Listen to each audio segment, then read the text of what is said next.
My name is Ted Polowsky, and I teach programmable logic controllers. I have over 40 years of experience in the field. I've been working in the field since I've been 17, started in the U.S. Army, and I bring experience from both the industrial and the electronic industries. The best part of my job is to see people that have no previous experience come out and get employed in the field of electrical construction.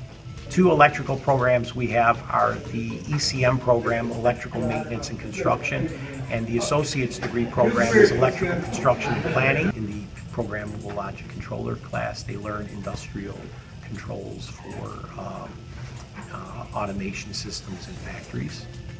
I became interested in teaching because I like to help students reach their full potential in their careers.